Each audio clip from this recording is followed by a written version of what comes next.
അൽഹംദുലില്ലാഹി റബ്ബിൽ ആലമീൻ വസ്സലാത്തു വസ്സലാമു അലാ അഷ്റഫിൽ മുർസലീൻ വഅലാ ആലിഹി വസ്വഹ്ബിഹി അജ്മഈൻ അമ്മാ ബഅദ്. അഊദു ബില്ലാഹി മിനശ് ശൈത്വാനിർ റജീം. ബിസ്മില്ലാഹിർ റഹ്മാനിർ റഹീം. ومن آياته أن خلق لكم من أنفسكم أزواجا لتسكنوا إليها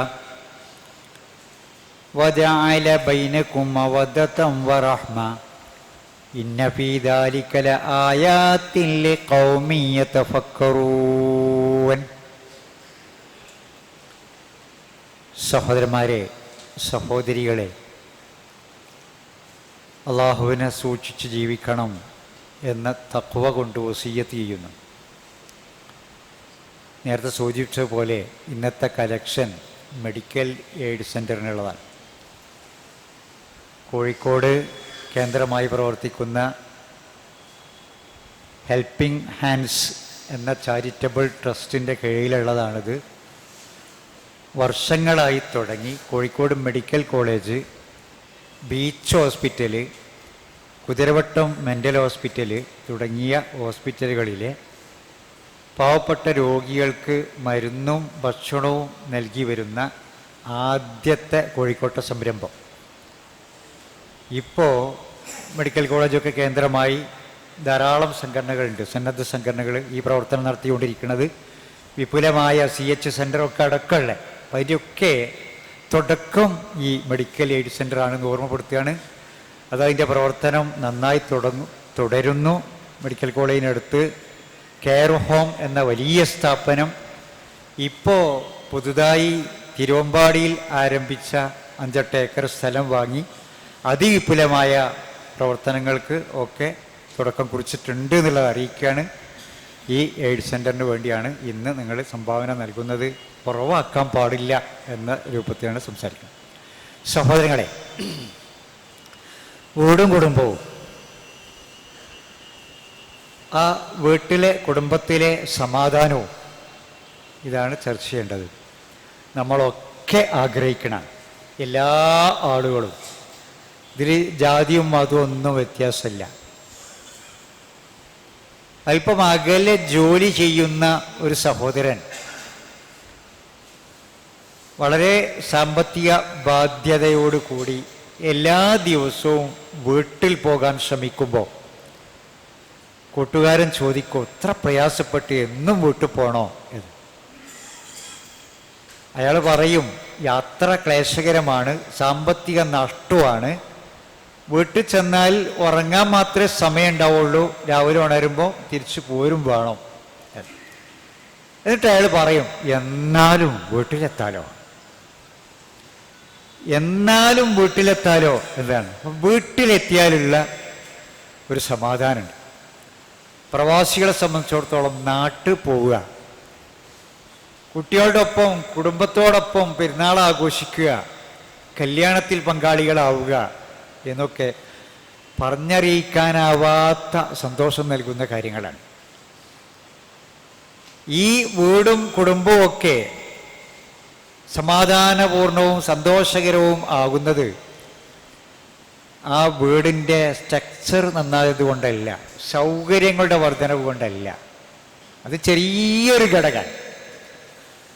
മറിച്ച് ആ വീട്ടുകാരുടെ മേന്മയാണ്, ഗുണമാണ് ഇതിലേറ്റവും പ്രധാനപ്പെട്ടത്. കുടുംബം സമാധാനപൂർണമാകുന്നതിൽ മുതിർന്ന വല്യുപ്പാക്കും വല്യുമ്മാക്കും വാപ്പാക്കും ഉമ്മാക്കും കൊച്ചു കുട്ടിക്ക് വരെ പങ്കുണ്ട്. കൊച്ചു കുട്ടിക്ക് വരെ. ഇത് നമുക്ക് ഖുർആനിലൂടെ ഹദീസിലൂടെ സംസാരിക്കുന്ന ഞാൻ പറയുമ്പോൾ എൻ്റെ അനുഭവങ്ങളിലൂടെയും ഒക്കെ ആയിരിക്കും ഇത് പറയുക. ഈ പറഞ്ഞ അവസ്ഥയിലൊക്കെ ഞാനൊരു വല്യുപ്പയാണ്, ഞാനൊരു മകനാണ്, ഞാനൊരു ഭർത്താവാണ്, ഞാനൊരു പിതാവാണ്, ഞാൻ സഹോദരിമാർക്ക് സഹോദരനാണ്. ആ അർത്ഥത്തിലൊക്കെ അനുഭവം കൂടി ചേർത്ത് പറയും. വല്യുപ്പ വല്യമ്മ ഇപ്പോൾ ജീവിച്ചിരിപ്പില്ലാത്ത ഒരു മകനാണ് ഞാൻ. വാപ്പയും ഉമ്മയും ഇപ്പോൾ ജീവിച്ചിരിപ്പില്ലാത്ത മകൻ. അള്ളാഹു അവർക്ക് മൗഫറത്ത് നൽകുമാറാവട്ടെ. നമ്മുടെയൊക്കെ കൂട്ടത്തിൽ നിന്ന് മരിച്ചുപോയ നമ്മുടെയൊക്കെ മാതാപിതാക്കൾ, വല്യമ്മമാർ, വല്യപ്പമാർ, നമ്മുടെ കൂടെ നോമ്പ് നോൽക്കാനില്ലാത്തവർ ഉണ്ടായിരുന്നെങ്കിൽ നമ്മുടെ മനസ്സ് കൊതിക്കുന്നു. നമ്മൾ പറയും ഉമ്മയൊക്കെ ഉള്ള കാലത്ത് ഉമ്മ ഇപ്പം ഉണ്ടായിരുന്നെങ്കിൽ, ആരും പറയും. പ്രത്യേകിച്ച് ഒരു ആണ്ടർതി വരുമ്പോൾ, നോമ്പും പെരുന്നാളൊക്കെ വരുമ്പോൾ, ആദ്യത്തെ നോമ്പിൻ്റെ അന്നൊക്കെ എന്തായാലും ഉമ്മാനെ ഓർക്കാതിരിക്കൂല. ഉമ്മ ഉണ്ടാക്കുന്ന വിഭവങ്ങളും ഉമ്മ നമ്മെ നോമ്പ് നോറ്റ് ശീലിപ്പിക്കാൻ വേണ്ടി നടത്തിയ ശ്രമങ്ങളും, നമ്മൾ ആദ്യമായി നോമ്പ് നോറ്റു തുടങ്ങുമ്പോൾ ഉമ്മ നൽകുന്ന പ്രോത്സാഹനങ്ങളും മറക്കാനൊക്കൂലത്. പക്ഷെ ആ ഉമ്മ നമ്മുടെ കൂടെ ഇല്ല. ആ ഉമ്മയെ വീണ്ടും കണ്ടുമുട്ടാൻ പരലോകത്ത് അല്ലാഹു അവസരം ഉണ്ടാക്കി തരട്ടെ. അപ്പോൾ സമാധാനം, ഞാൻ ഓതി വെച്ച ആയത്ത് സൂറത്ത് റൂമിലാണ്. ഈ ആയത്ത് സാധാരണ നിക്കാഹിൻ്റെ വേദിയിൽ കേട്ടുപരിചയമുള്ള ആയത്താണ്. ومن آياته أن خلق لكم من أنفسكم أزواجا لتسكنوا إليها وجعل بينكم مودة ورحمة إن في ذلك لآيات لقوم يتفكرون. പടച്ചവനെ മനസ്സിലാക്കാൻ പോന്ന പടച്ചവന്റെ ദൃഷ്ടാന്തങ്ങളിൽപ്പെട്ടതാണ് നിങ്ങൾക്ക് നിങ്ങളിൽ നിന്ന് തന്നെ ഇണകളെ പടച്ചു എന്നത്. മനുഷ്യന് ഇണകളായി സൃഷ്ടിക്കപ്പെട്ടത്, ഈ ആണും പെണ്ണുമായി അള്ളാഹു പടച്ചത് അള്ളാഹുവിൻ്റെ ഒരു ദൃഷ്ടാന്തമാണ്. ആണാകുന്നതിൽ നമുക്ക് പങ്കൊന്നുമില്ല, പെണ്ണാകുന്നതിലും നമുക്ക് പങ്കില്ല. നമുക്ക് ജനിക്കാൻ പോകുന്നത് ആണാകണം എന്ന് നമ്മൾ ആഗ്രഹിക്കാം, കുഴപ്പമൊന്നുമില്ല, ആയിക്കൊള്ളണമെന്നില്ല. യഹബു ലിമൻ യശാഉ ഇനാസ വ യഹബു ലിമൻ യശാഉ ദുകൂർന. ചിലർക്ക് അള്ളാഹു പെൺകുട്ടികളെ നൽകും, ചിലർക്ക് അള്ളാഹു ആൺകുട്ടികളെ നൽകുന്ന. യഹബു എന്നാണ്, നൽകും എന്ന് മാത്രമല്ല, അള്ളാഹുവിൻ്റെ ഔദാര്യമായി നൽകും, ഓശാരമായി നൽകും, ദാനമായി നൽകും എന്നൊക്കെ ആ വാക്കിൻ്റെ അർത്ഥം. യഹബു ലിമൻ യശാഉ, അള്ളാഹു ഉദ്ദേശിക്കുന്നവർക്ക്. ഔ യുസബ്ബിജുഹും സുക്റാനം വ ഇനാസ, അല്ലെങ്കിൽ അല്ലാഹു തആല ആണും പെണ്ണുമായി ഇടകലർത്തി നൽകും. ഞാൻ പറഞ്ഞു, അനുഭവങ്ങൾ കൂടി ചേർത്ത് പറയാൻ. എനിക്ക് 3 ആണും 3 പെണ്ണുമാണ്. അള്ളാഹ് ഇടകലർത്തിയെന്ന് രണ്ടും തന്ന് 3 വീതം. പിന്നെ അല്ലാഹു തആല പറയാണ് വ യജ്അലു മൻ യശാഉ അഖീമ. ആയത്തിൻ്റെ ബാക്കി, ചിലരെ അള്ളാഹു വന്ധ്യരാക്കി മാറ്റും. ആണോ പെണ്ണോ ആയിട്ട് ഒന്നും നൽകാത്ത വന്ധ്യരാക്കും അള്ളാഹു തആല മാറ്റും. അപ്പോൾ ഇതിൻ്റെ ഒക്കെ ഉടമ അള്ളയാണ്. ഈ പറഞ്ഞ വിഭാഗത്തിനൊക്കെ കുടുംബം സമാധാനപൂർണമാക്കുന്നതിൽ പങ്കുണ്ട്. ഞാൻ വരുന്ന എൻ്റെ വീട്ടിൽ എൻ്റെ പേരക്കുട്ടി കേവലം 4 മാസമായൊരു കുഞ്ഞുണ്ട്. ആ കുഞ്ഞിൻ്റെ പുഞ്ചിരി കാണുമ്പോൾ ഉണ്ടാവുന്നൊരു ആനന്ദം, സന്തോഷം. കയറി ചെന്നാൽ ആദ്യം ഉറങ്ങുകയാണെങ്കിൽ ആ തൊട്ടിലേക്ക് പാളി നോക്കിയിട്ട് ആ മുഖം ഒന്ന് കാണാനുള്ളൊരു ഇമ്പം. ഇത് ഞാൻ പറഞ്ഞ എല്ലാവർക്കും പങ്കിടുന്നതാണ്. പ്രായം കൂടിയവർക്ക്, കുട്ടികൾക്കും ഒക്കെ ഉണ്ട്. പ്രായം കൂടിയ ആളുകൾ ബഹുമാനിക്കപ്പെടേണ്ടവരാണ്.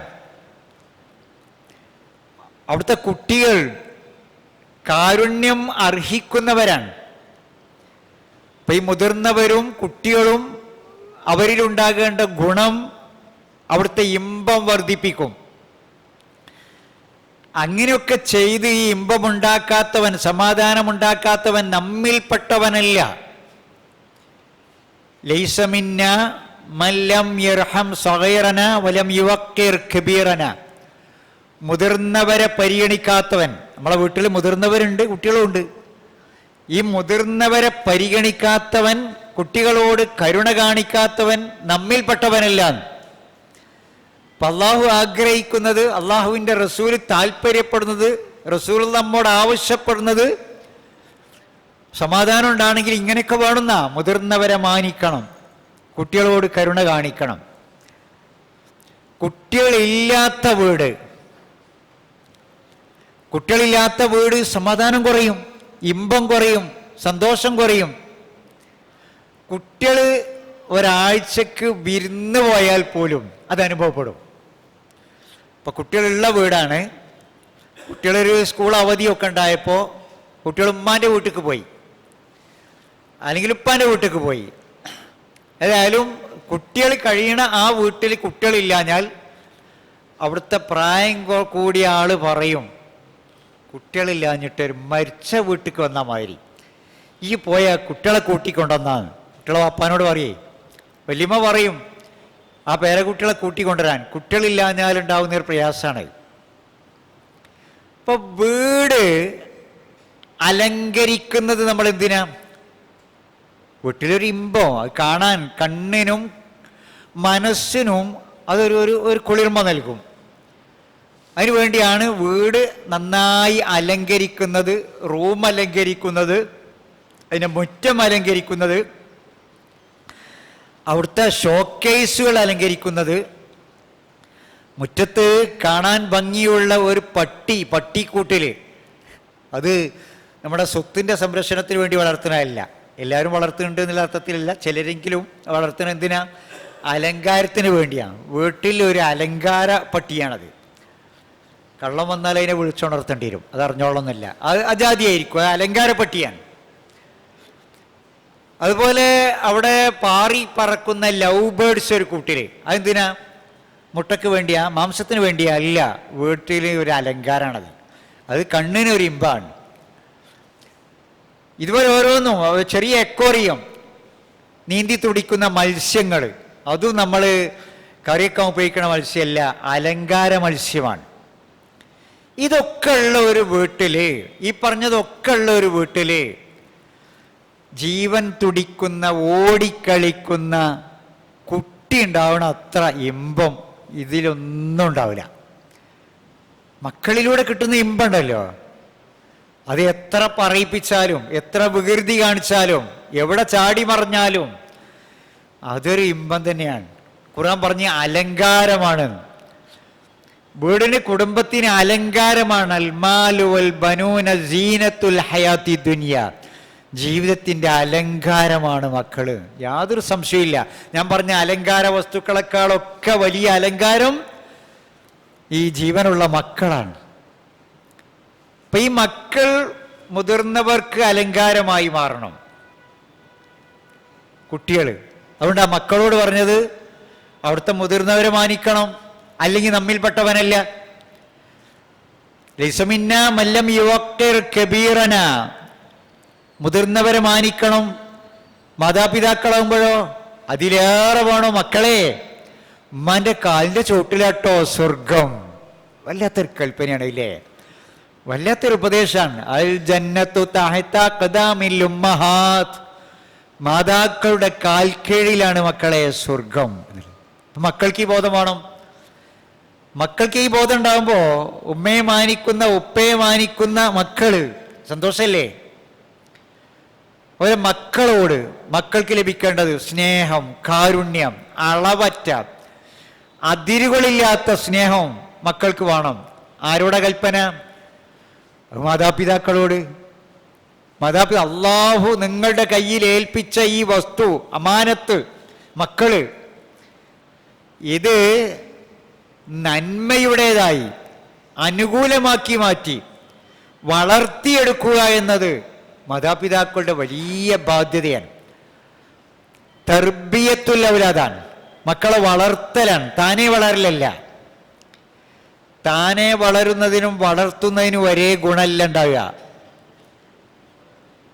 വളർത്തുന്നതിന്, ഇപ്പൊ വീട്ടുമുറ്റത്ത് വളർത്തുന്ന ഒരു പൂച്ചെടി, അതിൻ്റെ ഇലകൾക്കും പൂക്കൾക്കുമൊക്കെ സൗന്ദര്യവും സൗരഭ്യമുണ്ട്, അത് വളർത്തുന്നതാണ്. അപ്പോൾ നന്നായി സൗരഭ്യം പരത്തുന്നു. ഇതുപോലെ നമ്മൾ നന്നായി വളർത്തുന്ന മക്കൾ, ഈ മക്കൾ വളർത്തുക എന്ന് പറയുമ്പോൾ അവർക്ക് അന്നം നൽകൽ മാത്രമല്ല, റിസ്ക് നൽകൽ നിർബന്ധമായി നമ്മുടെ ബാധ്യത. മറിച്ച് അവരിൽ നന്മയുണ്ടാകാൻ വേണ്ടി, മേന്മയുണ്ടാകാൻ വേണ്ടി, നല്ല ഗുണമുണ്ടാകാൻ, നല്ല ക്വാളിറ്റി ഉണ്ടാകാൻ വേണ്ടി നമ്മൾ നൽകുന്നത് നല്ല സംസ്കാരമാണ്. നല്ല സംസ്കാരമാണ്. അപ്പൊ ഇത് നൽകുക എന്നത് സമാധാനത്തിന് അനിവാര്യമാണ്. അല്ലെങ്കിലോ സമാധാനമില്ലാത്ത മക്കൾ വളർന്നു വരും, സമാധാനം കെടുത്തുന്ന മക്കൾ വളർന്നു വരും. അലങ്കാരമാവേണ്ട മക്കൾ വീടിനും കുടുംബത്തിനും അലങ്കോലമായി വളർന്നു വരും. ഞാൻ ഓർക്കണത്, എനിക്ക് പരിചയം ഉണ്ടായിരുന്ന ഒരു വല്യപ്പ, അല്ല ഒരു ബാപ്പ, അയാളുടെ മകൻ, മുതിർന്ന മകൻ, ബാപ്പയായ മകൻ, മക്കളുള്ള മകൻ, ആ മകൻ ഒരു പൂർണ്ണ മദ്യപാനിയായിരുന്നു, ലഹരിക്കടിമപ്പെട്ട ആള്. ഇന്നത്തെ മാതിരിയല്ല, പണ്ടാണ്. ഷാപ്പുകളിൽ നിന്ന് കിട്ടുന്ന പനങ്കള്ളും വാറ്റുചാരായും ഒക്കെ മാത്രമേ അന്ന് ഉപയോഗിക്കാനുള്ളൂ. അത് ഉപയോഗിക്കുന്ന ഒരു മകൻ, ഇത് കുടിച്ച് ലഹരി ബാധിച്ച് ഈ മകൻ ഇങ്ങനെ വരുന്നത് ദൂരത്ത് തന്നെ ബാപ്പ കേൾക്കും, വയസ്സായ ബാപ്പ. വാപ്പ വീട്ടിൽ ഉമ്മാനോട് പറയും, എനിക്ക് ചോറ് വിളമ്പി തന്നാളാ, ഓൻ വന്നാൽ പിന്നെ എന്നോട് തിന്നാൻ കഴിയൂല, കൊല്ലിന്ന് ഇറങ്ങൂല. വന്നാലുണ്ടാകുന്ന പരാക്രമം, ഈ മകൻ വന്നാൽ പരാക്രമം കൊണ്ട് എനിക്ക് നേരത്തെ വിളമ്പി തന്നാളാ, ഞാൻ തിന്നുറങ്ങിക്കോളാന്ന് പറയുന്ന ഇതൊരു അനുഭവമാണ്, എൻ്റെ അനുഭവത്തിൽ നിന്നാണ് പറഞ്ഞത്. അപ്പോൾ നമ്മുടെ കുടുംബത്തിൻ്റെ എല്ലാ സ്വൈര ജീവിതവും നഷ്ടപ്പെടും. കിടന്നുറങ്ങുമ്പോൾ വാപ്പാക്ക് ചിലപ്പോൾ തല ഉടലിലുണ്ടാവുമോ എന്ന് ധൈര്യമില്ല. അങ്ങനെ എത്ര വീടുണ്ടെന്ന് അറിയാള്, ഇത്തരം വീടുകളുടെ എണ്ണം കൂടാ. മകൻ്റെ കൈകൊണ്ട് ചിലപ്പം ഭാര്യൻ്റെ കൈകൊണ്ടും എണ്ണത്ത് കുറവാണെങ്കിലോ സംഭവിക്കുന്നുണ്ടല്ലോ. ഒരു ഉമ്മാനെ വെട്ടിക്കൊന്ന് താമരശ്ശേരി ഉള്ള ഒരു ഉമ്മാന് മകൻ, എന്താ മകൻ പറഞ്ഞത്, നിങ്ങൾ എന്തിന് എനിക്ക് ജന്മം നൽകിയെന്നാ. ഇവനെ പ്രസവിച്ച് പോറ്റിയതിനുള്ള ശിക്ഷ മകൻ കൊടുത്തത്, വെട്ടിയാട് കൊന്ന് ഉമ്മാനെ. അപ്പോൾ മക്കൾ നമ്മുടെ സ്വൈര ജീവിതം കെടുത്തും. ചിലർക്ക് ഭാര്യയായിരിക്കും. പടച്ചോനെ, ഈ ഇടങ്ങേറ്, ഈ വണ്ടി വലിയും പെരടി കുടുങ്ങിയല്ലോ എന്നാ. കാണുന്നവരോടൊക്കെ ചിലപ്പോൾ പറയും, അല്ല സുഖം തന്നെയല്ലേ, വീട്ടിൽ വർത്താനൊക്കെ എന്താണ്? അതൊന്നും പറയണ്ട, അതിൻ്റെ പെരടി കുടുങ്ങിയ തന്നെയെന്നാ. ഏതാ ഈ പെരടി കുടുങ്ങിയത്? ഭാര്യനെ പറ്റിയാ പറഞ്ഞത്. പറയണ ആളുകളുടെ എണ്ണം കുറവാണെങ്കിലും ചിലരെങ്കിലും അങ്ങനെ ഇല്ലേ? ഒരു പക്ഷേ ഈ കേൾക്കുന്ന ആളുകളിൽ തന്നെ ഉണ്ടാവും പറയും പോലെ തന്നെയാണ് എന്ന് പറയുന്ന അവസ്ഥ ഉള്ളവർ, ഭാര്യനെ കൊണ്ട് ഇടങ്ങാറായത്. ഇനി മറിച്ചുണ്ട്, ഭർത്താവിൻ്റെ പീഡനം കൊണ്ട്, എടീ സുഖം തന്നെയല്ലേ എന്ന് ചോദിക്കുമ്പോൾ അവള് പറഞ്ഞെന്തെന്നറിയോ, പൊന്നാരത്താത്ത മണ്ടയില വരെ മണ്ടിയാ പോകൂലല്ലോ, ഇതിൻ്റെ തലവര കൊണ്ട് ഞാനിവിടെ വന്ന് പെട്ടില്ലേന്നാ. ഇയാളുടെ കീഴിൽ ഞാൻ വന്ന് പെട്ടില്ലേ തലവര കൊണ്ട്. ഇത് പറയാൻ തുടങ്ങി 2-3 കൊല്ലം കഴിഞ്ഞ് പിന്നെ കണ്ടപ്പോ എന്താ വർത്താനം, മുപ്പരൊക്കെ നന്നായില്ലേ എന്ന് ചോദിക്കുമ്പോൾ ഇവൾക്ക് പറയാനുള്ളത്, ഇനിയിപ്പോൾ എവിടേക്ക് പോകാനാ, വാപ്പിയമ്മയൊക്കെ ഉള്ളെന്ന് പോയി പരാതിയെങ്കിലും പറയാമായിരുന്നു. ഇപ്പൊ വാപ്പിയമ്മയൊന്നുമില്ല. മാത്രമല്ല, ഏതായാലും ഇപ്പൊ കുട്ടികളെ വാപ്പ മൂപ്പര് തന്നെയല്ലേ, അതുകൊണ്ട് സഹിക്കുകയാണ്.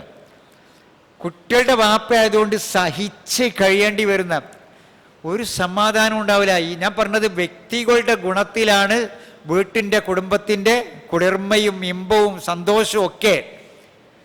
മസ്കൻ, വീടിനെ പറ്റി അറബി പ്രയോഗിക്കണ പദാ. വീടിന് വേറെയും വാക്കുകളുണ്ട്, ദാറ്, ബൈത്ത്, ഇതൊക്കെ അറബിയിൽ വീടിന് പറയണ തന്നെയാണ്. എന്നാൽ മസ്കൻ എന്നാണ് വീടിന് സാധാരണ പ്രയോഗിക്കാറുള്ളത്. അതാണ് ഏറ്റവും യോജിച്ച പദവും. മസ്കൻ ശാന്തി ഗേഹം എന്നാ, സമാധാന കേന്ദ്രം. അതാണ് തുടക്കത്തിൽ സൂചിപ്പിച്ചത്. വിഷമാണെങ്കിലും വീട്ടിലെത്താലോ, എന്നാലും വീട്ടിലെത്താലോ എന്നുള്ളത്.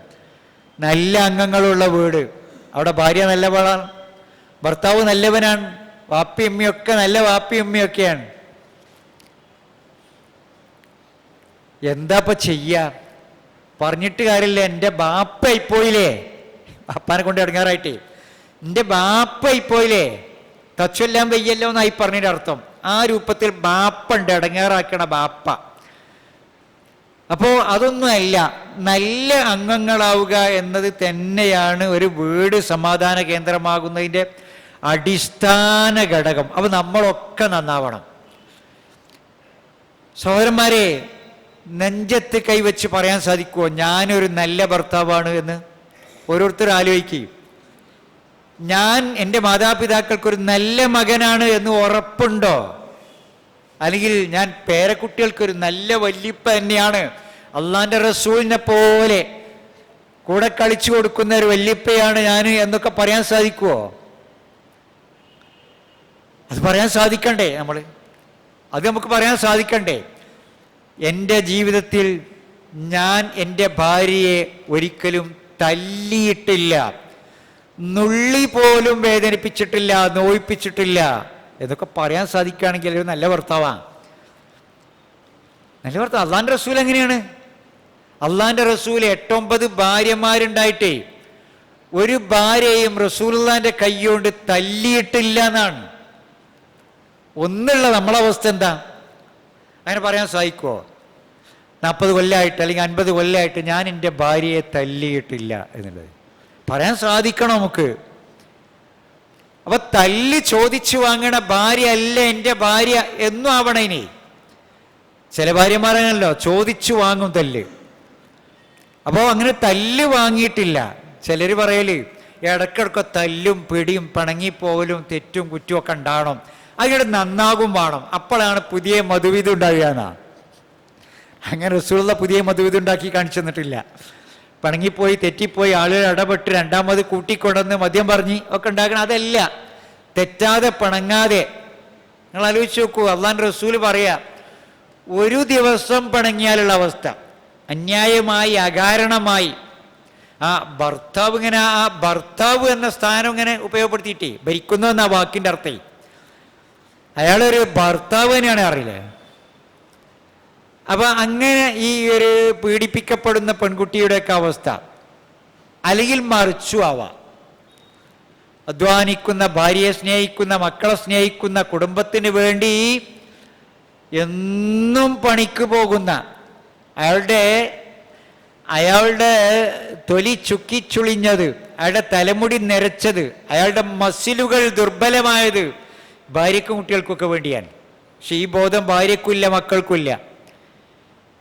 ഒരു ഭാര്യ അന്യായമായി ഭർത്താവിനെ പിണക്കിയാൽ, അന്യായമായി അയാളെ വിഷമിപ്പിച്ചാൽ, ആ വിഷമത്തോടെ പണക്കത്തോടെ അവളും അന്തിയുറങ്ങിയാൽ, ഒരു രാത്രിയുടെ അനുഭവം റസൂൽ പറഞ്ഞത്, ഒരു ദിവസം മുഴുവൻ പറഞ്ഞില്ല, ഒരു രാത്രി തൻ്റെ ഭാര്യ ഭർത്താവിനെ പിണക്കി അങ്ങനെ കടന്നുറങ്ങിയാൽ ലഅനത്തുഹൽ മലായിക ഹത്താ തുസ്ബിഹ, നേരവോളം അള്ളാഹുവിൻ്റെ മലക്കുകൾ ഈ പെണ്ണിനെ ശപിച്ചുകൊണ്ടേയിരിക്കും.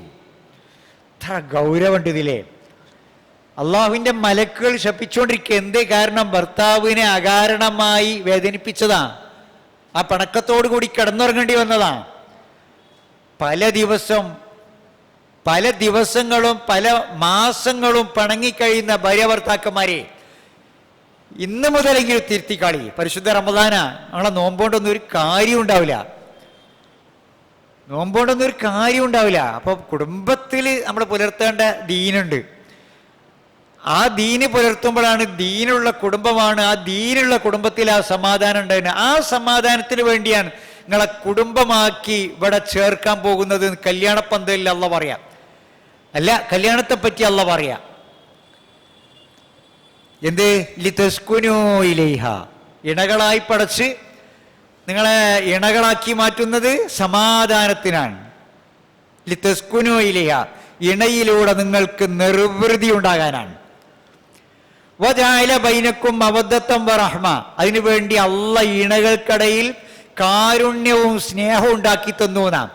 ഈ വികാരമില്ലാത്ത മനുഷ്യൻ, അള്ളാന്റെ ഈ അനുഗ്രഹം കിട്ടിയിട്ടില്ലെങ്കിൽ, കാരുണ്യം സ്നേഹം ഇത് ലഭിച്ചിട്ടില്ലെങ്കിൽ, നമ്മൾ പറയാറുണ്ടല്ലോ മൂപ്പര് കരളിന്റെ സ്ഥാനത്ത് കരിമ്പാറയാണ് അയാൾക്ക്. ആ ജാതി ഒരു കരിമ്പാറ മനസ്സുള്ള പെണ്ണോ ആണോ ആണെങ്കിൽ ആ ജീവിതം നായർച്ച തന്നെ, കൊളായത് തന്നെ. ഇത് പടച്ചോനാ തരുന്നത് ഈ കരുണ എന്നൊക്കെ പറഞ്ഞത്. ഇണയോട് പരിചയപ്പെട്ടത് മുതൽക്കുണ്ടാകുന്ന ഒരു വല്ലാത്തൊരു ബന്ധമുണ്ട്. നേരത്തെ പരിചയമില്ലാത്ത അന്യ നാട്ടിലെ അന്യ കുടുംബത്തിൽ നിന്ന് രണ്ടാളുകൾ കുടുംബ ബന്ധുക്കളൊക്കെ അന്വേഷിച്ച് തീരുമാനിച്ച് നിക്കാഹ് നടന്ന് നമുക്ക് പരിചയപ്പെട്ട് നമ്മുടെ വീട്ടിൽ കിട്ടുന്ന, നമ്മുടെ സ്വന്തമായി കിട്ടുന്ന ഈ ഇണകളുടെ ഇടയിൽ അള്ളാഹു മവദ്ദത്തും റഹ്മത്തും എന്ന വികാരം നിക്ഷേപിച്ചു നമ്മൾ ഒന്നാക്കി. ആ ബന്ധം ഇനി പടച്ചോൻ വിചാരിച്ചെങ്കിലല്ലാതെ വേറെ ആർക്കും വേർപ്പെടുത്താൻ ഒക്കൂല. ആ ജാതി ബന്ധാണ്. ഈ ബന്ധം ഇവർക്കിടയിൽ മരണം വരെ നിലനിൽക്കണമെന്നാണ് നിക്കാഹ് കഴിഞ്ഞ ഉടനെ കൂടിയ നൂറുകണക്കിന് ആളുകൾ പ്രാർത്ഥിക്കുകയും അവർ തരുന്ന സുന്നത്തായ വലീമത്തായ ഭക്ഷണം കഴിച്ചാൽ നമ്മൾ പിരിയണത്. അപ്പൊ ആ ഭക്ഷണം കഴിക്കുമ്പോഴും ആ പ്രാർത്ഥന നടത്തുമ്പോഴും ഒക്കെ ഈ ബോധം നമുക്കുണ്ടാകണം. എന്താ ബോധം? ബാറക്കല്ലാഹു ലക്കുമാ വ ബാറക അലൈക്കുമാ വ ജമഅ ബൈനക്കുമാ ഫീ ഖൈർ. പടച്ചോനെ, ഈ ഇണകൾക്ക്, ഈ ആൺകുട്ടിക്കും ഈ പെൺകുട്ടിക്കും, ഈ യുവാവിനും ഈ യുവതിക്കും നീ ബർക്കത്ത് ചൊരിയണമേ. ഇത് വാങ്ങാൻ കിട്ടൂല. പൈസ ഉണ്ടായ കല്യാണം നമുക്ക് അടിപൊളിയാക്കാം. അന്ന് നാട്ടിൽ നടക്കുന്ന കല്യാണങ്ങളൊക്കെ പോലെ അധികവും ആഡംബരാണ്, അള്ളാഹ് തൃപ്തിപ്പെടാത്ത കല്യാണങ്ങളാണ്. അങ്ങനെയൊക്കെ നമുക്കാവാം. പക്ഷേ ബർക്കത്തുണ്ടല്ലോ ഇണകൾക്കിടയിൽ, കുടുംബത്തിൽ, അത് അള്ളാഹ് തരണം. വല്ലാതെ അടിപൊളിയാക്കിയാൽ അള്ളാഹ് ബർക്കത്തോടെ എടുത്തു കളയും. അതിന്റെ ദോഷം പിന്നെ പല കാര്യത്തിലും ഇങ്ങനെ കാണാൻ തുടങ്ങും. അപ്പോ ബർക്കത്ത് നൽകി റബ്ബേന, നിന്റെ ബർക്കത്ത് കൊണ്ട്, നിന്റെ അനുഗ്രഹം കൊണ്ട് ഇവരെ നീ ഒന്നാക്കി മാറ്റണമേന്നാ ഞാൻ പറഞ്ഞ. രണ്ട് നാട്ടിൽ നിന്ന്, രണ്ട് കുടുംബത്തിൽ നിന്നൊക്കെ വരുന്ന ഈ ആളുകൾ രണ്ട് സമ്പ്രദായത്തിൽ, രണ്ട് ആചാരങ്ങളിൽ, ആദർശപരമായും ഒക്കെ വ്യത്യാസം ഉണ്ടാകാം. പക്ഷേ അവര് ഒന്നായി ചേർന്ന് സ്നേഹകാരുണ്യത്തിൻ്റെ പട്ടുനൂല് കൊണ്ട് അള്ളാഹു ഒരു സുദൃഢമായ ബന്ധം അവിടെ സ്ഥാപിക്കുകയാണ്. വല്ലാത്തൊരു സംഭവം നിക്കാഹ് എന്നൊക്കെ പറഞ്ഞത്. കുടുംബജീവിതം എന്നൊക്കെ പറഞ്ഞ ഒരു തമാശയല്ല. അതിൻ്റെ ദീനനുസരിച്ച് ചിന്തിക്കുകയാണെങ്കിൽ, ദീനിലൂടെ നമ്മൾ ജീവിക്കുകയാണെങ്കിൽ അതൊരു വലിയ സംഭവമാണ്. അങ്ങനെ സമാധാനം ആഗ്രഹിക്കുന്ന അവിടുത്തെ എല്ലാ ആളുകളും വിട്ടുവീഴ്ചയുള്ള, സഹനമുള്ള വലിയൊരു സംഗതി കേട്ടോ കുടുംബജീവിതത്തിൽ വിട്ടുവീഴ്ച എന്ന് പറഞ്ഞത്. വിട്ടുവീഴ്ച നമ്മൾ നോമ്പിന് കുറേയൊക്കെ ശീലമായി ഉണ്ടാവും. ഒരു മാസം അഫവ് ശീലിപ്പിക്കുക, നമ്മളെ സഹനം ശീലിപ്പിക്കാൻ. അത് നമ്മൾ വീട്ടിൽ ഉണ്ടാകാനായി. ഇതിൻ്റെ പ്രതികരണം ഒരു മാസം നോമ്പ് ഒറ്റതിൻ്റെ മെച്ചം വീട്ടിലുണ്ടാകണം. ഒരു മാസം ഒരു ട്രെയിനിങ്ങിന് പോയാൽ, ഒരു കോച്ചിങ്ങിന് പോയാൽ പിന്നെ തുടർന്ന് അതിൻ്റെ ആ ഗുണം കാണൂലേ. ഇപ്പൊ ഒരു മാസം നമുക്ക് നല്ല സഹനവും ക്ഷമയും വിട്ടുവീഴ്ചയൊക്കെ. ഭാര്യക്ക് വിട്ടുവീഴ്ച ചെയ്തു കൊടുക്കൽ തോറ്റുകൊടുക്കലല്ല, അത് അന്തസ്സാണ്, അത് അഭിമാനമാണ്. ഭാര്യ ഭർത്താവിൻ്റെ മുന്നിൽ 1000 നാക്കുള്ളവളല്ല. ഓളെ നാക്കിൻ്റെ ഒരു വിഷം, ഓളെ നാക്കിൻ്റെ ഒരു നീളം എന്നൊക്കെ പറയല് മോശമായ നാക്കുള്ളവരെ. മറിച്ച് അതൊക്കെ സ്നേഹാശ്രണമായ, പ്രേമാതുരമായ നാക്കും നോക്കും സമ്പർക്കവും ഒക്കെ. റസൂലുള്ളാഹി പറഞ്ഞ് കല്യാണം കഴിക്കുമ്പോഴേ ആ ജാതി ഗുണമുള്ളതൊക്കെ നോക്കണം കേട്ടോ. വല്ലാത്തൊരു വാക്കാണ്. തസവ്വജൂ അൽ വലൂദ വൽ വദൂദ. നല്ല സ്നേഹമുള്ള ജാതി, നല്ല പ്രജനന ശേഷിയുള്ള ജാതി. പ്രജനനം വിവാഹത്തിൻ്റെ ഒരു ലക്ഷ്യമാണ്. പുതിയ തലമുറ പറയണ മക്കൾ വേണ്ട, പ്രസവം വേണ്ട, അന്ന് വിഷയീഭവിക്കുന്നില്ല. പ്രജനനം വേണം, മക്കൾ വേണം. അത് കല്യാണത്തിൻ്റെ സമയത്ത് ആഗ്രഹിക്കേണ്ട ഒരു സംഗതിയാണ്. അപ്പോൾ നല്ല വക, പോറ്റാൻ പറ്റിയ വക. പോറ്റാൻ വേണ്ടി ഒരു കാലി വാങ്ങുമ്പോൾ നമ്മൾ എന്താ നോക്കല്? പ്രസവിക്കാത്ത വർഗ്ഗം നോക്കുക അല്ലല്ലോ. ആട്ടിൻകുട്ടീനെ വാങ്ങുമ്പോൾ, ഒരു പശുക്കുട്ടീനെ വാങ്ങുമ്പോൾ അത് പ്രസവിക്കണ ജാതിയാണോ, പിന്നെ പാല് തരുന്ന ജാതിയാണോ? അപ്പം അതിന് ചില ലക്ഷണങ്ങളൊക്കെ ഉണ്ട്. അതെന്താ? അത് കാലി വളർത്തുന്നവർക്കേ അറിയുള്ളൂ. കൈകാലുകളുടെ നീട്ടവും ഉടലിൻ്റെ ആകൃതിയും ചെവിൻ്റെ ആകൃതിയും അകിടിൻ്റെ ആകൃതിയും ഒക്കെ ഉണ്ട്. പാല് തരുന്ന ജാതിയാണെങ്കിൽ അത് കണ്ടാൽ മനസ്സിലാവും കാലി വളർത്തുന്നവർക്ക്. അപ്പോൾ ചോദിക്കും ചെയ്യും. ഒരു കാലിനെ നമ്മളൊരു വീട്ടുകാരോട് വാങ്ങുമ്പോൾ ഇതൊക്കെ ചോദിച്ചിട്ട് അവസാനത്തെ ചോദ്യമുണ്ട്, ഇതിൻ്റെ തള്ളക്ക് എത്ര പാലിട്ടിരുന്നു എന്ന്. അതിൻ്റെ കറവുള്ള ജാതിയാകാൻ വേണ്ടിയാണ് അത് ചോദിക്കണേ. എന്നാലും ഇതൊന്നും അന്വേഷിക്കേണ്ട. കല്യാണം കഴിക്കുമ്പോൾ എന്നാ പലരുടെയും അവസ്ഥ അങ്ങനെയാണ്. പെണ്ണിട്ടിയാൽ എന്ത് കിട്ടും എന്ന് ആലോചിക്കൽ. അപ്പോൾ അത് കിട്ടും, ഒരു ഉദ്ദേശിച്ച് കിട്ടും, വേറെയുള്ളതൊന്നും കിട്ടിയില്ല എന്ന് വരും. അപ്പോൾ വിവാഹ സമയത്തും ആണിൻ്റെ പെണ്ണിൻ്റെ ഒക്കെ ഈ മേന്മ, നല്ല ഗുണങ്ങൾ ആലോചിക്കണം. അപ്പം ഉണ്ടാകുന്ന ഒരു സന്തോഷമുണ്ട്. ആ സന്തോഷത്തിന് വേണ്ടി ആ പ്രാർത്ഥിക്കണം നിരന്തരം.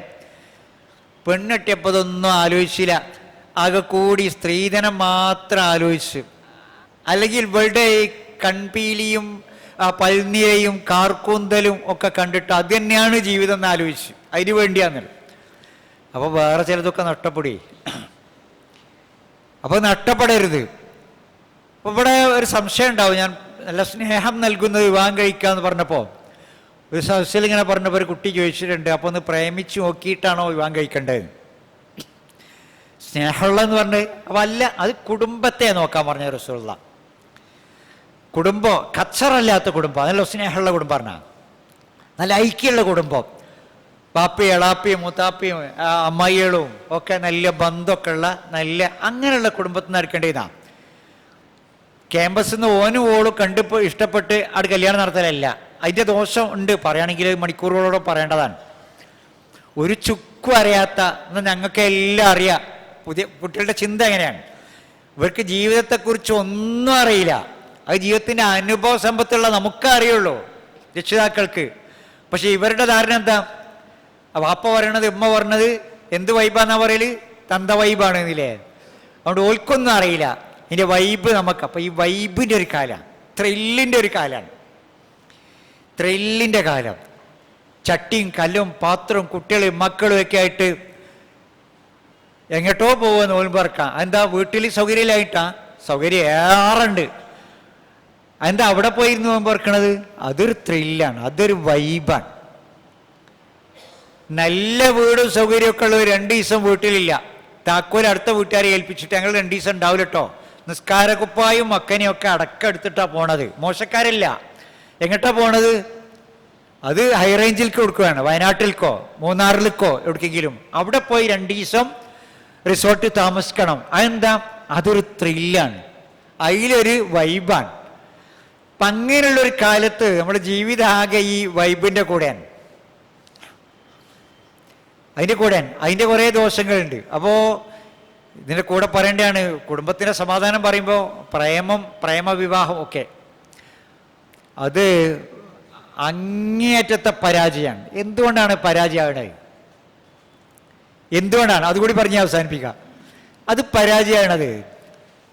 ഇത് പറഞ്ഞാൽ പിന്നെ വേഗത്തിൽ മനസ്സിലാകുന്ന ഒരു ഉദാഹരണമുണ്ട്. സ്ത്രീകളോട് ഞാൻ പലപ്പോഴും പറഞ്ഞതാണ്. അപ്പോൾ സ്ത്രീകൾ അടുക്കളയിൽ ജോലി ചെയ്യുന്ന, ഭക്ഷണം പാകം ചെയ്യുന്ന സ്ത്രീ വീട്ടിൽ വിരുന്നുകാർ വന്ന് ഒരു നല്ല ഭക്ഷണം ഉണ്ടാകും, മികവുള്ള ഭക്ഷണം, മന്തിയോ ബിരിയാണിയോ എന്തോ ഒക്കെ ഉണ്ടാക്കുകയാണ്. അത് ഉണ്ടാക്കണമെങ്കിൽ ഒരു 4 വിരുന്നുകാരുണ്ടെങ്കിൽ ഇതുണ്ടാക്കാൻ മണിക്കൂറുകൾ എടുക്കും. കുറേ സമയം ഇതുമ്മേൽ മെനക്കെടേണ്ടി വരും. അതിൻ്റെ ചൂടും ചൂരും അധ്വാനവും ടെൻഷനും ഒക്കെ ഉണ്ടാവും. വാങ്ങി തിന്നുമ്പോൾ ഉണ്ടാവില്ല, കല്യാണത്തിൽ വഴി തിന്നുമ്പോൾ ഉണ്ടാവില്ല.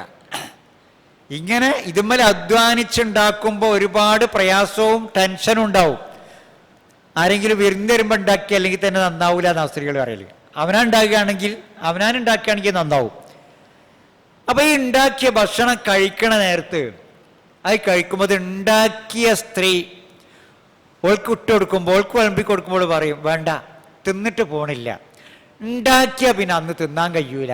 കല്യാണത്തിനൊക്കെ പോയി കയ്യയ്യാടി ഇരുന്ന് തിന്നുകയാണെങ്കിൽ നല്ലോണം തിന്നാം, വാങ്ങി തിന്നുകയാണെങ്കിലും നല്ലോണം തിന്നാൻ കഴിയും. ഉണ്ടാക്കിയാൽ തിന്നാൻ കഴിയൂല എന്നാ. എന്തുകൊണ്ടാണ് തിന്നാൻ കഴിയാത്തത്? അത് മണിക്കൂറുകളോളം അതിൻ്റെ ചൂടും ചൂരും, ഇടക്കിടക്കൊക്കെ ഇത് ഉണ്ടാക്കുമ്പോൾ അണ്ടിപ്പരിപ്പും മുന്തിരിയൊക്കെ എടുത്ത് തൊള്ളേക്കടലും ഒക്കെ ഉണ്ടാവുമല്ലോ, അതിലവിടെ കഴിയും. അപ്പോൾ അത് ഉണ്ടാവില്ല എന്നാ.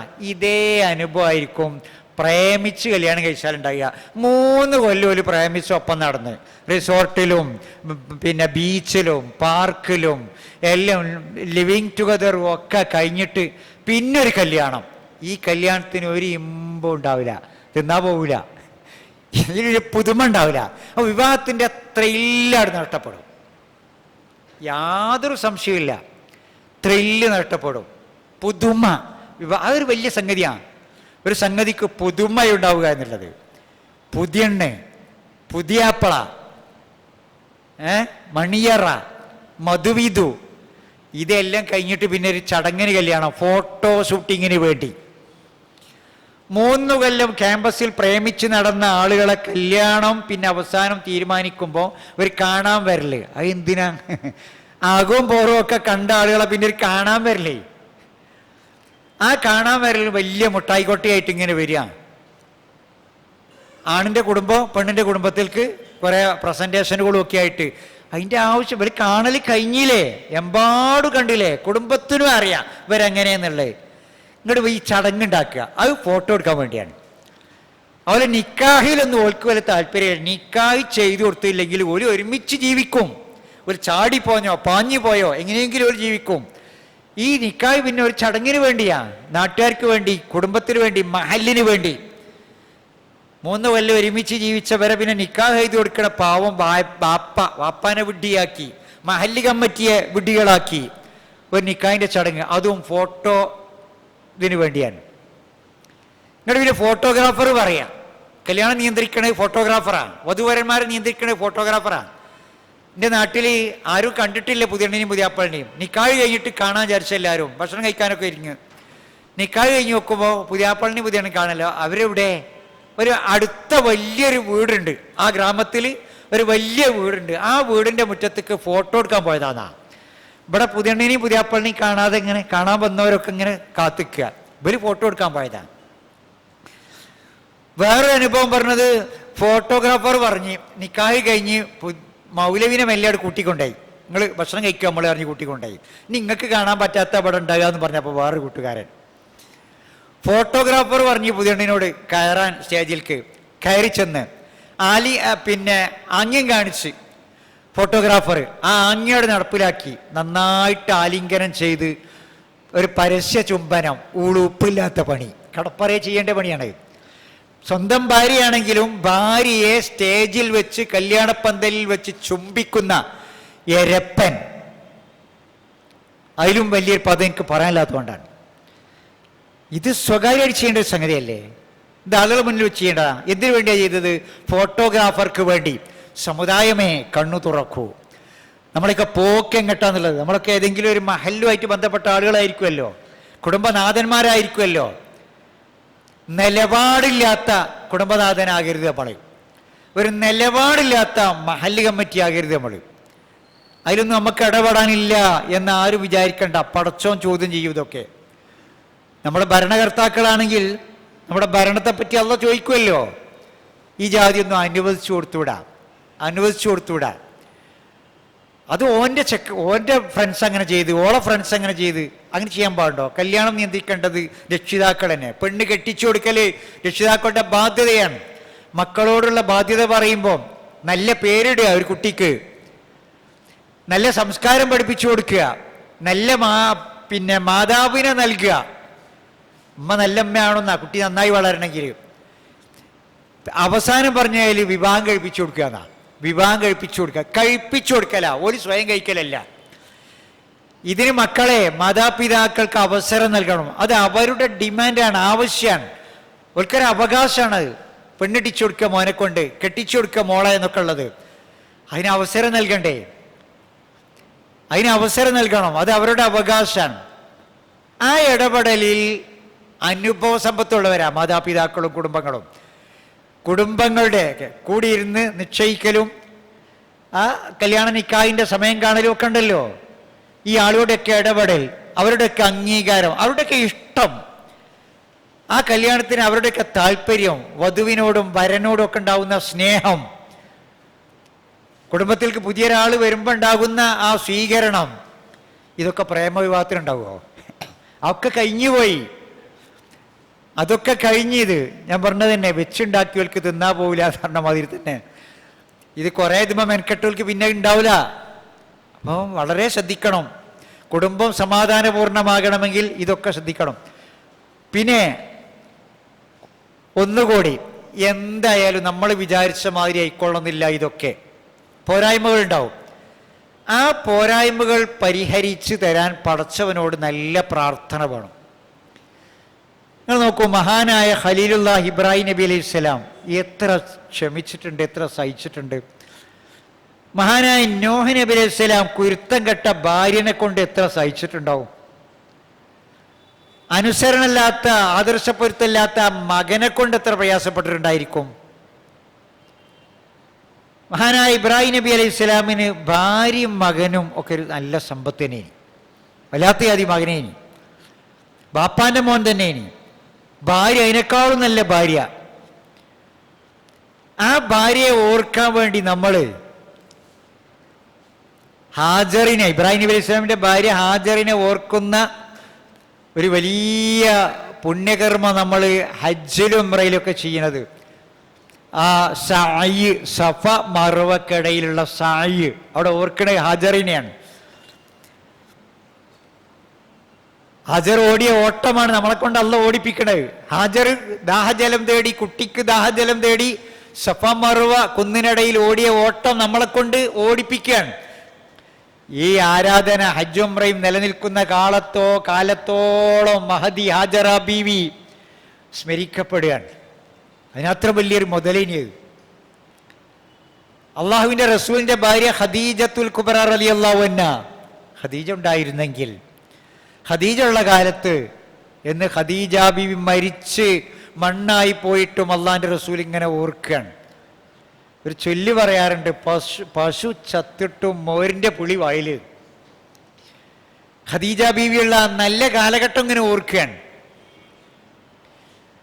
അതെന്തുകൊണ്ടാ? ജനങ്ങൾ എന്നിൽ അവിശ്വസിച്ചപ്പോൾ ഖദീജ എന്നിൽ വിശ്വസിച്ചു. നമ്മളെ വിഷയത്തിൻ്റെ ഒരു പ്രധാന ഘടകമാണ് ആദർശപൊരുത്തം. ഭാര്യാഭർത്താക്കന്മാര് രണ്ട് ദിശയിലാണെങ്കിൽ അതിന് പ്രയാസം ഉണ്ടാവും. അപ്പൊ ആദർശപ്പൊരുത്തം അത് നോക്കണം എന്നാണ് റസൂലുള്ളാഹി പറഞ്ഞത്, ഫദ്ഫർ ബിദാത്തി ദീൻ എന്നത്.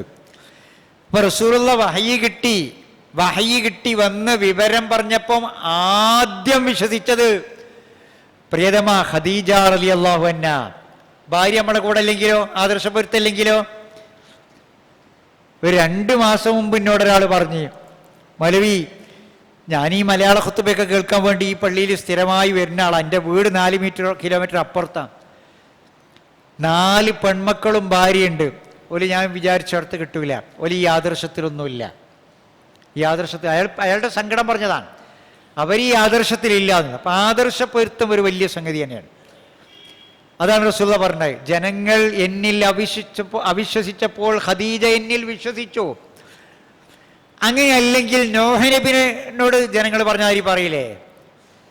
നോഹ് നബി നാട്ടുകാരെ നന്നാക്കാൻ ഇറങ്ങിയപ്പോഴേ എന്താ ആളുകൾ പറഞ്ഞത്?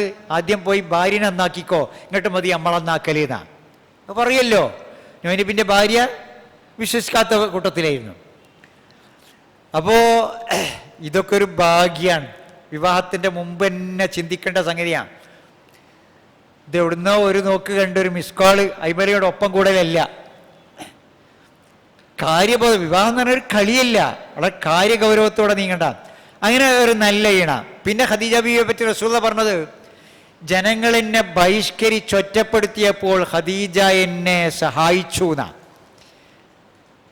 അബൂ താലിബിൻ്റെ മലഞ്ചെരുവിൽ പോയി തിന്നാൻ കിട്ടാനായിട്ട് മരത്തിൻ്റെ ഇലയൊക്കെ പറിച്ചിന്ന് ജീവിച്ചൊരു കാലം ഉണ്ടായിട്ടുണ്ട്. അപ്പോൾ കൂടെ ഖദീജ ബീവി ഉണ്ട്. നിങ്ങൾ പേടിക്കണ്ട, നിങ്ങൾ ഒറ്റപ്പെടൂല എന്ന് പറഞ്ഞ് കൂടെ നിൽക്കാൻ. വഹയി കിട്ടി വന്നപ്പോൾ വറഖബത്ത് ബിനു നൗഫലിൻ്റെ അടുക്കൽ കൂട്ടിക്കൊണ്ടുപോയി ഖദീജ ബീവി.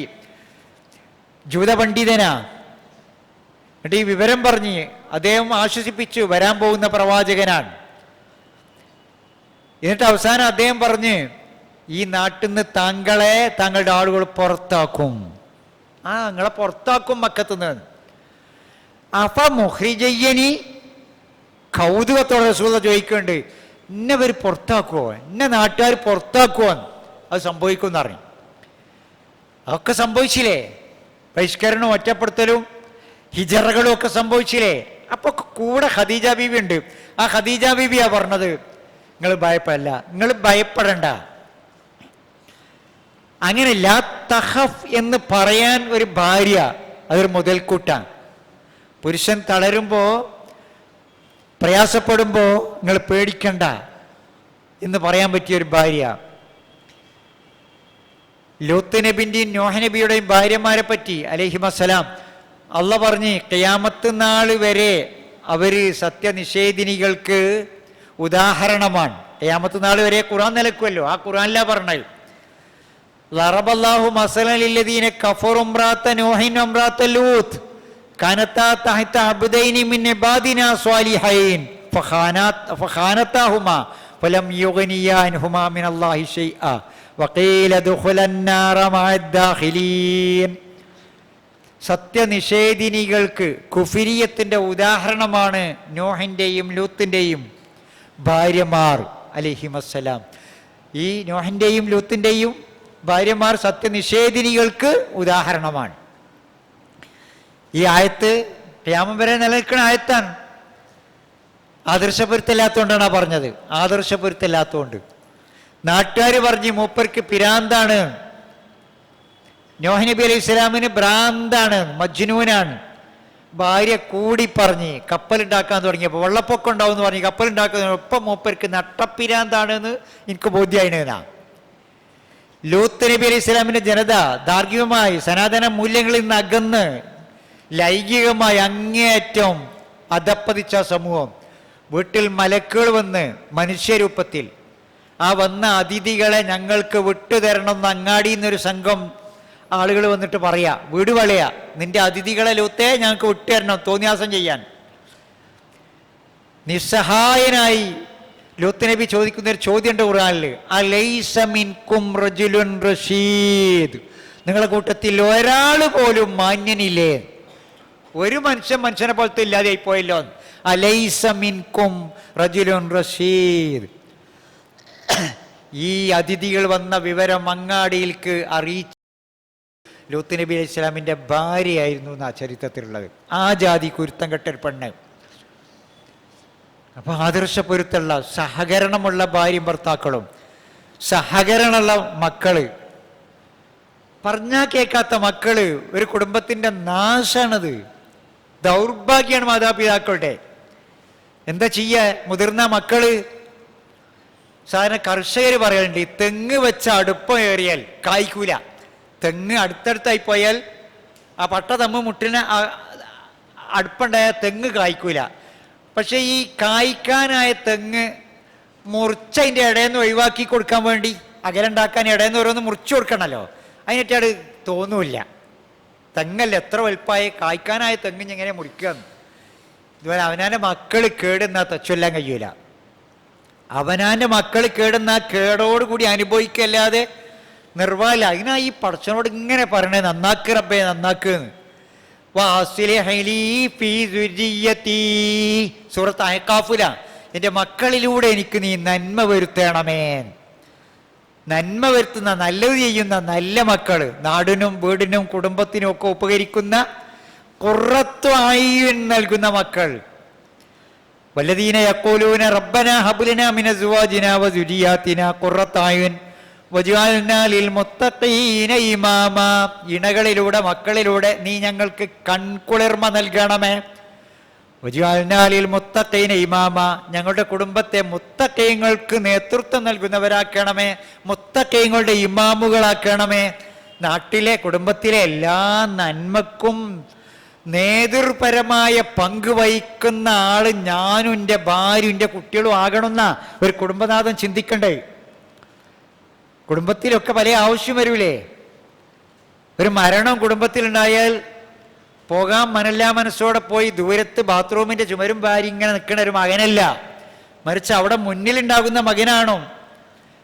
ആസന്ന മരണൻ്റെ അടുക്കാണ് എത്തുന്നത് നമ്മുടെ ഭാര്യയെങ്കിൽ ആ കൂട്ടുകാരിക്ക് കെലിമേല്ലി കൊടുക്കാനും അവർ റോഹ് പോയാൽ അവരുടെ കണ്ണുപൂട്ടി കൊടുക്കാനും ശേഷക്രിയകളിലൊക്കെ പങ്കാളിയാകാൻ കഴിയുന്ന ഭാര്യയാകണം നമ്മുടെ ഭാര്യ കുടുംബത്തിൽ. നമ്മൾ മരിക്കുമ്പോഴും അങ്ങനെ തന്നെ. ആയിഷാ ബീവിന്റെ മടിയിൽ തല വെച്ച് കിടക്കുന്ന മരിക്കാൻ ഭാഗ്യം കിട്ടിയ റസൂലുള്ള നമ്മളും ആഗ്രഹിക്കുന്നുണ്ട്. അങ്ങനെ നമ്മളും ആഗ്രഹിക്കുന്നുണ്ട്. മൂക്കിൽ കൂടെ മൂത്രദ്വാരത്തിൽ കൂടെ ട്യൂബിട്ട് ഒരു ഐസിയുവിൽ കിടന്ന് ആരും കാണാനില്ലാതെ ശ്വാസടിയുന്ന അവസ്ഥ ഉണ്ടാകരുത്. അവസാനം കെലിമല്ലി ചേരാനും ആ സമയത്ത് ബോധം ഉണ്ടാകാനും ദാഹം തീർത്തു തരാൻ മക്കളെ കൈകൊണ്ട് ഭാര്യൻ്റെ കൈകൊണ്ടൊക്കെ വെള്ളം കിട്ടാനും ഒക്കെ നമ്മൾ കൊതിക്കണത്. അതൊക്കെ തരുന്ന നല്ല മക്കളായി കിട്ടണം നമുക്ക്. അതിനൊക്കെ നമ്മുടെ പ്രാർത്ഥനയും നല്ല പ്രവർത്തനവും വേണം. പ്രാർത്ഥന കൊണ്ട് മാത്രം നന്നാവില്ല, അതിനനുസരിച്ച് നമ്മൾ ചെയ്യേണ്ടത് സമയത്ത് ചെയ്യണം. അതിനാണ് ഈ വിഷയമൊക്കെ ഇങ്ങനെ ചർച്ച ചെയ്യുന്നത്. നമ്മിൽ മാറ്റം ഉണ്ടാവണം. ഞാൻ അവസാനിപ്പിക്കാൻ, നന്നായി കുടുംബത്തിൽ ദീനീ ബാധ്യതകൾ നിർവഹിച്ച് ഖുർആന്റെയും ഹദീസിൻ്റെയും കൽപ്പനകൾ നമ്മൾ സാധിക്കുന്നത്ര ശിരസാ വഹിച്ച് നമ്മൾ അധ്വാനിക്കുക. ബാക്കി അലല്ലാ. എനിക്ക് നല്ല വാപ്പാക്കുമ്മാക്കും ചിലപ്പോൾ കൊള്ളരുതാത്ത മക്കൾ ചിലപ്പോൾ ഉണ്ടാകാറുണ്ട്. നോഹ് നബിൻ്റെ മകൻ അതിൻ്റെ ഉദാഹരണം. വാപ്പ മോശമായിട്ടല്ലല്ലോ. നോഹ് നബിൻ്റെ മകൻ, മോനെ ഇനി രക്ഷല്ലടാ, വെള്ളം ഇങ്ങനെ കൂടിക്കൂടി വരികയാണ്, വാപ്പാൻ്റെ കൂടെ ഈ വാഹനത്തിൽ ഈ കപ്പലിൽ കയറിക്കടാ, യാ ബുനയ്യർക്കമാന, പൊന്നു മോനെ നീ കയറടാ, യാ ബുനയ്യാന്ന് സ്നേഹാശ്രണമായ വിളിയാണ്. ഈ ധിക്കാരിയായ മകൻ തിരിഞ്ഞെന്ന് പറഞ്ഞെന്താ അറിയോ? ഇല്ല,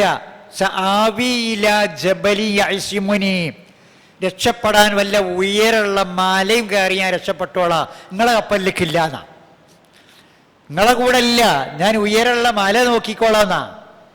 ആ മലയും മൂടി വെള്ളത്തിൽ കൺമുമ്പിൽ നോഹ് നബി അലൈഹി ഇസ്ലാമിൻ്റെ മകൻ മുങ്ങി മരിച്ചുപോയി.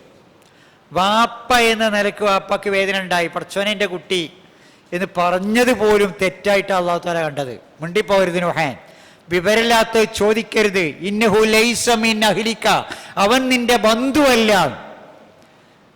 സ്വന്തം രക്തത്തിൽ പിറന്ന മകനെ പറ്റി അള്ളാഹ് പറയാ, അവൻ നിന്റെ ബന്ധുവല്ല. ഇന്നഹു അമലുൻ ഗൈറു സ്വാലിഹ്, അതൊരു സ്വാലിഹായ മുതലുമല്ല ഈ മകൻ. അതുകൊണ്ട് ചോദിച്ചു പോകരുത്, ചോദിച്ചു പോരുത് മകൻ്റെ കാര്യം. നോഹ് നബി ബേജാറായി, പടച്ചോനെ വെറുപ്പിച്ചല്ലോ. നോഹ് നബി അല്ലാഹുമ്മ ഇന്നി അഊസു ബിക അൻ അസ്അലുക മാ ലൈസ ലക ബിഹി ഇൽമുൻ വഇല്ലം തഗ്ഫിർ ലി വതർഹംനി അകും മിനൽ ഖാസിരീൻ. പടച്ചോനെ, എനിക്ക് വിവരമില്ലാത്ത കാര്യം ഞാൻ നിന്നോട് ചോദിച്ചതാണ്, നീ അത് പുറത്തു തരികയും എന്നോട് കരുണ കാണിക്കുകയും ചെയ്തില്ലെങ്കിൽ ഞാൻ നഷ്ടക്കാരിൽ പെട്ടുപോകും റബ്ബേ. ഈ ചോദിച്ച ചോദ്യം പുറത്തു കിട്ടാൻ വേണ്ടി നോഹ് നബി അലൈഹി സ്വലാം പ്രാർത്ഥിക്കേണ്ട അവസ്ഥ വന്നു. അള്ളാഹു കണ്ണിനും കരളിനും കുളിർമ നൽകുന്ന മക്കളെ നൽകി അമ്മയെ അനുഗ്രഹിക്കുമാറാവട്ടെ. ദുനിയാവിലും ആഖിറത്തിലും നമ്മുടെ കുടുംബം നമുക്ക് ഉപകരിക്കുമാറാവട്ടെ. മരിച്ചുപോയവരടക്കമുള്ള ഇനി വരാൻ പോകുന്ന നമ്മുടെ കുടുംബത്തെ പൂർണ്ണമായും കുടുംബസമേതം അള്ളാഹു ജന്നാത്തുൽ ഫിർദൗസിൽ ഒരുമിച്ച് കൂട്ടുമാറാവട്ടെ. കത്തിയെരിയുന്ന യുദ്ധത്തിൽ അതിൻ്റെ പ്രയാസക്കെടുതികളിൽ നിന്ന് അമ്മയൊക്കെ അള്ളാഹു രക്ഷപ്പെടുത്തുമാറാവട്ടെ. പശ്ചിമേഷ്യയിൽ മാത്രമല്ല, അതിൻ്റെ പ്രയാസം പ്രതികരണം ഗൾഫ് നാടുകളിൽ ഉണ്ടാകും. ഉണ്ടായാൽ നമ്മൾ ഓരോരുത്തരും പ്രയാസപ്പെടും. ഗൾഫ് നാടുകളിൽ ഇതിൻ്റെ ദോഷം വന്നാൽ നമ്മുടെയൊക്കെ അടുക്കളയിൽ അത് ബാധിക്കും. അള്ളാഹുവെ കാത്തുരക്ഷിക്കണമേ, സമാധാനം നിലനിർത്തണമേ. ഞങ്ങളിൽ നിന്ന് മരിച്ചുപോയ മാതാപിതാക്കൾക്ക് മഗ്ഫിറത്തും മർഹമത്തും നൽകി അനുഗ്രഹിക്കണമേ. ഞങ്ങളിൽ നിന്ന് വന്ന എല്ലാ പാകപ്പിഴവുകളും പുറത്തും മാപ്പാക്കി തരണേ. അല്ലാഹുമ്മ ഇന്നക അഫുവ്വുൻ തുഹിബ്ബുൽ അഫ്വ ഫഅഫു അന്നാ. അല്ലാഹുമ്മ ഇന്നക അഫുവ്വുൻ തുഹിബ്ബുൽ അഫ്വ ഫഅഫു അന്നാ. അല്ലാഹുമ്മ ഇന്നക അഫുവ്വുൻ തുഹിബ്ബുൽ അഫ്വ ഫഅഫു അന്നാ. റബ്ബന സ്രിഫ് അന്നാ അദാബ ജഹന്നം ഇന്ന അദാബഹാ കാന ഗറാമ ഇന്നഹാ സാഅത്ത് മുസ്തഖറൻ വ മുഖാമ. ربنا هب لنا من أزواجنا وذرياتنا قرة أعين واجعلنا للمتقين إماما. ربنا آتنا في الدنيا حسنة وفي الآخرة حسنة وقنا عذاب النار وقنا عذاب النار وقنا عذاب النار. آمين آمين آمين برحمتك يا أرحم الراحمين. وآخر دعوانا أن الحمد لله رب العالمين. السلام عليكم ورحمة الله.